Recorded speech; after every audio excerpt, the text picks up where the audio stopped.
Salut tout le monde, c'est Yo-Yo la frite, j'espère que vous avez la frite. Aujourd'hui on va parler course à pied, puisque je suis sur la fin de mon entraînement pour le marathon de Cahors, qui aura lieu le 7 mai 2023. Alors aujourd'hui on est sur la dernière séance longue, on est à 2 semaines de l'échéance, et d'ailleurs je la fais un peu plus longue que ce qui est prévu, parce que je me sens bien dans cette prépa et que je sais que les 2 semaines qui vont arriver ce sera l'affûtage, donc on va réduire le volume d'entraînement. Là je me permets une dernière grosse séance pour me tester. Donc en fait, pour vous expliquer un peu plus précisément, la semaine dernière j'ai fait une séance de 1h20 en endurance fondamentale, suivie de 2 fois 30 minutes à allure marathon. Je vous expliquerai mes allures juste après. Alors oui, aujourd'hui on va parler d'allure un petit peu. Je sais qu'il y en a qui n'aiment pas trop ça, mais là je parle de course à pied, de course sur route. Je parle de mon premier marathon. Donc oui, j'ai des allures, enfin j'ai une allure que j'aimerais bien tenir sur ce marathon. Même si au fil des années, je me suis calmé sur mes objectifs et surtout sur se mettre martelet en tête pour tenir un objectif. C'est pas si grave quand on n'y arrive pas, mais ça n'empêche pas qu'on peut essayer. Donc ce qu'il faut savoir, c'est que la semaine dernière, j'ai fait la dernière grosse séance du plan d'entraînement qui était la plus longue. J'ai fait 28 km. La séance consistait à faire 1h20 d'endurance fondamentale, donc un footing facile quoi, et 2 fois 30 minutes à allure marathon. Le truc c'est que cette séance je la sentais pas avant de la faire parce que la veille au soir j'avais fait pizza et bière et j'avais passé une mauvaise nuit ensuite, assez peu dormi parce que j'avais trop mangé en fait, mon cœur battait trop. Ça c'est un truc que je surveille un peu plus depuis décembre dernier. Je fais attention à mon sommeil, aux mesures du cardio que fait ma montre. Je vous expliquerai peut-être ça plus tard dans la vidéo ou dans une autre vidéo, je sais pas trop. J'improvise un peu là, ne m'en veuillez pas trop si j'aborde des sujets sans trop les développer en détail. Et donc la séance en question, je la redoutais un peu, puis en fait je l'ai très bien réussi. J'ai bien tenu l'allure marathon notamment, les 2 fois 30 minutes. Mais après coup je me suis dit, je la retenterai bien avec un week-end reposant cette fois. Donc je l'ai remise aujourd'hui, même si aujourd'hui normalement c'était un petit peu allégé. Parce que là je rentre dans les 2 dernières semaines du plan d'entraînement. Le but c'est de refaire les réserves et de reposer le corps avant la course. Mais comme j'ai très bien récupéré de la séance de la semaine dernière, eh bien je la remets cette semaine-ci. Donc aujourd'hui on va voir ce que ça donne. Pour vous expliquer rapidement le contexte sur ce futur marathon, il faut savoir qu'en 2020, je devais déjà courir mon tout premier marathon, celui de Paris. Je ne vous fais pas un dessin, je n'ai pas pu le courir. Nous sommes en guerre. Je tablais sur un chrono de moins de 4 heures à l'époque, n'ayant jamais couru cette distance. Pour ce faire, j'avais sélectionné un plan d'entraînement sur le blog Running Addict et j'étais parti sur des allures d'entraînement à l'époque qui correspondaient à mes temps les plus récents sur les diverses distances classiques en course sur route. Mon allure marathon à l'entraînement était alors de 5 minutes et 20 secondes au kilomètre, ce qui correspondait à un marathon couru en 3h45. C'était pour me donner de la marge, sachant que je tenais très bien cette allure sur les entraînements. 3 ans plus tard, début mars 2023, après le Black Mountain Trail, j'ai réalisé un test VMA au moment où mon plan d'entraînement a commencé. Je vous passe les détails sur ce qu'est un test VMA et les méthodes qui existent pour en réaliser un, mais ce test m'a permis de déterminer ma vitesse maximale aérobie à 15,1 km/h. On peut alors déduire des allures correspondant aux différentes distances classiques en course sur route, allures qui sont travaillées à divers moments de la préparation. De cette nouvelle valeur de VMA, j'ai pu déduire que mon allure marathon serait en théorie de 5 minutes au kilomètre, soit un marathon en 3h31. L'écart est donc conséquent avec 2020, mais ma forme s'est améliorée au fil des années, et notamment plus récemment en préparant successivement l'hivernal des Templiers et le Black Mountain Trail. Cet écart semble donc cohérent, et j'ai suivi le même plan qu'en 2020, avec 2 changements majeurs. Le premier, c'est donc toutes les allures spécifiques qui sont plus rapides qu'à l'époque, et le second changement, c'est que j'ai pris la version du plan à 5 séances par semaine contre 4 séances à l'époque. Bon, j'ai pas pris ma casquette ni mes lunettes parce que je pensais qu'il allait pleuvoir, d'après ce que j'avais vu. Et bien maintenant il y a du soleil, il fait plus chaud que ce que je pensais. Le soleil dans la tronche, c'est pas facile. Ça aurait été plus agréable avec une casquette.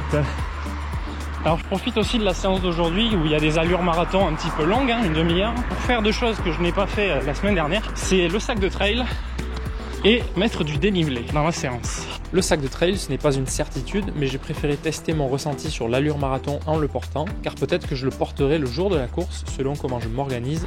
Dans tous les cas, tout ce que je fais aujourd'hui, ça sert à tester les conditions au maximum les plus proches du jour de la course, que ce soit équipement ou profil altimétrique. En ce qui concerne le dénivelé, c'est de manière générale bien moins important en course sur route que pour un trail.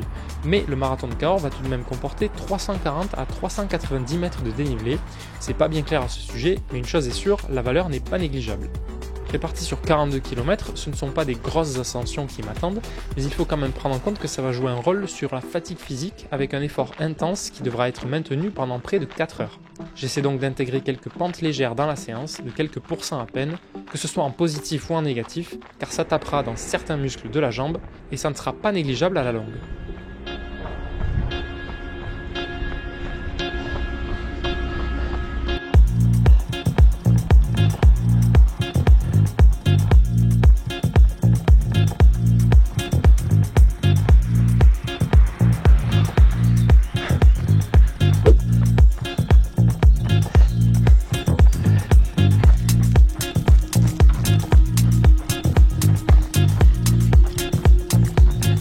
Allez, là c'est parti pour la première fraction de 30 minutes à allure marathon.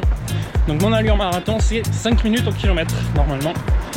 Mais je l'ajuste moi entre 5 minutes et 5 minutes 20.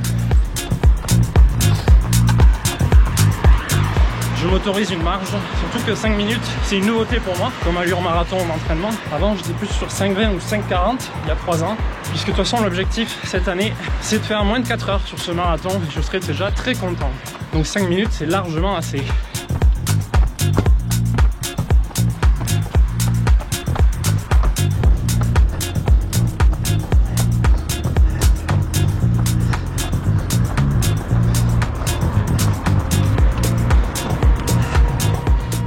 Cette première fraction, je la réalise au maximum en alternant des montées et descentes assez douces mais un petit peu longues, environ quelques centaines de mètres.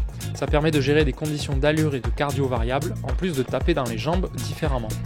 Aucun doute sur le fait que c'est bien plus fatigant que faire la même chose sur un parcours parfaitement plat, où on peut être très régulier dans l'effort et dérouler une foulée propre tout du long, sans jamais agresser différemment les muscles, ni faire monter ou descendre le cardio plus que ça autour de sa valeur moyenne. C'est ce que j'avais fait le dimanche d'avant. Aujourd'hui, je fais ça différemment pour être plus proche des conditions de course et voir ce que ça donne sur la fatigue.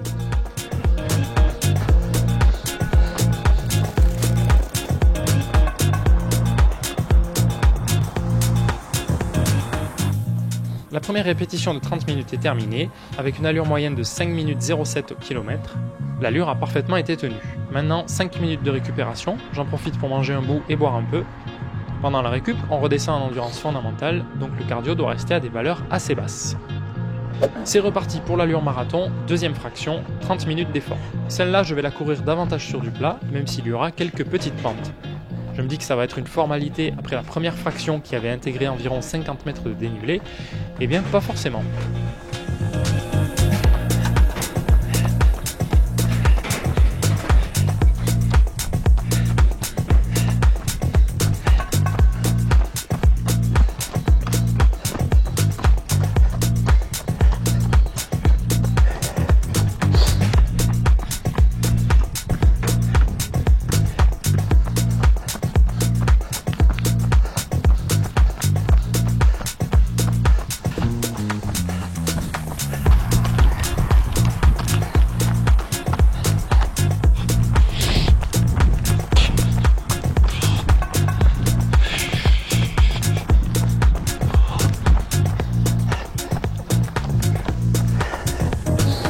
Ok, waouh! Et bien la deuxième fraction était bien plus dure que prévu sur la fin. Est-ce que c'est l'accumulation du... Il n'y en avait pas beaucoup, mais d'un petit peu de dénivelé que j'ai fait aujourd'hui. J'ai dû faire 150 de D+. Ces dernières semaines, je n'ai pas fait de dénivelé sur ce plan d'entraînement marathon. En général, un marathon, ça se prépare à peu près sur du plat. Il y a des séances en côte, mais c'est du fractionné en côte. C'est pas pareil, c'est pas des efforts longs. J'ai eu du mal à tenir l'allure. Le cardio était un poil haut, mais j'étais encore dans la bonne tranche. Bon, je suis resté dans l'allure, donc bon, la séance est quand même réussie. Mais quand c'est comme ça, faut pas juste se dire que la séance elle est réussie. Il faut essayer de voir, d'analyser un peu la séance. Donc notamment pour moi, essayer d'analyser pourquoi j'ai eu cette fatigue en fin de deuxième fraction. Peut-être aussi parce que justement je fais cette séance alors que je l'ai déjà faite la semaine dernière et que j'étais censé réduire un peu la charge. Ça, le dénivelé, la chaleur aujourd'hui qui est quand même assez surprenante. Le soleil était là tout le temps et il y a un peu d'air, mais je fais que le dire depuis des années, mais la chaleur c'est un point faible chez moi. Bon et bien voilà pour cette séance, c'est terminé, je suis en train de rentrer tranquillement chez moi. J'aimerais juste préciser un dernier truc, parce que bon là je vous montre l'entraînement et tout, c'est bien joli, mais un entraînement de sportif ça passe non seulement par les phases où on s'entraîne bien sûr, c'est logique, donc les moments où on fait des efforts physiques, mais l'entraînement il est tout aussi important au moment du repos, de la récupération, que ce soit pendant une séance, c'est-à-dire les phases où on récupère en footing actif ou même en marchant éventuellement, pour que le cœur retombe un peu, que les muscles se reposent. mais c'est valable aussi entre les séances et il ne faut pas négliger cet aspect-là qui passe pour moi essentiellement, et ça je m'en suis rendu compte depuis plusieurs mois maintenant, depuis l'hivernal des Templiers dernier, ça passe par le sommeil et l'alimentation, et puis essayer de se reposer dès qu'on peut, de pas trop en faire en journée, entre les séances, ne pas hésiter à vraiment se reposer, de faire en sorte que son cardio reste reposé, que le cœur ne monte pas trop haut quand on va faire des choses. Enfin, il faut bien travailler, il faut bien s'occuper de sa maison, faire le ménage, bricoler, faire ce que vous voulez, donc des choses qui parfois sont un petit peu stressantes physiquement. Il faut quand même essayer de donner au corps le temps de récupérer, et donc ça passe par ça, par le sommeil, de bien faire des bonnes nuits assez longues. Et j'ai remarqué autre chose aussi, c'est que non seulement il faut se coucher plus tôt, mais il faut aussi manger suffisamment tôt le soir avant d'aller se coucher. Bon, pour moi c'est au moins 3 heures avant, pour laisser le temps au corps de faire sa digestion. Et une fois qu'on va se coucher, en fait, on n'est plus sur le processus de digestion qui prend beaucoup d'énergie au corps, mine de rien. C'est des trucs qui sont connus, mais ça peut valoir le coup de les rappeler de temps en temps. Donc voilà, une alimentation qui est suffisamment tôt avant d'aller se coucher, et même qui est suffisamment légère aussi. Il ne faut pas manger trop, puisque ça va alourdir le corps, ça va l'obliger à digérer encore plus longtemps. Ça se remarque tout simplement sur les montres aussi, quand elles nous mesurent le cardio augmente après qu'on ait mangé. Et le cœur, il essaye d'activer le mécanisme un peu plus rapidement pour faire opérer la digestion. Donc c'est bien une preuve que ça nous fait dépenser plus d'énergie. Plus le cœur va vite, plus il dépense d'énergie. Donc bref, voilà, je vous dis tout ça un peu comme ça au hasard. Oui, j'ai récupéré un livre dans une boîte à livres dans la rue. Je me dis que ça pouvait être intéressant, ça avait l'air bien écrit. Donc voilà, je connais pas, mais bref, voilà, j'espère que cette séance vous aura intéressé et peut-être que vous aurez appris des choses.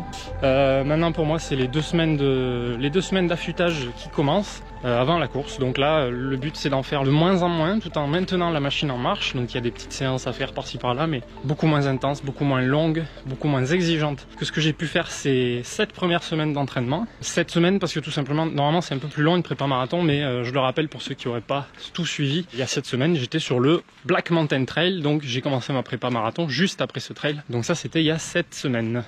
Voilà, bah écoutez, peut-être on se retrouve sur une séance prochaine en vidéo. Mais d'ici là, gardez la frite. Allez, ciao.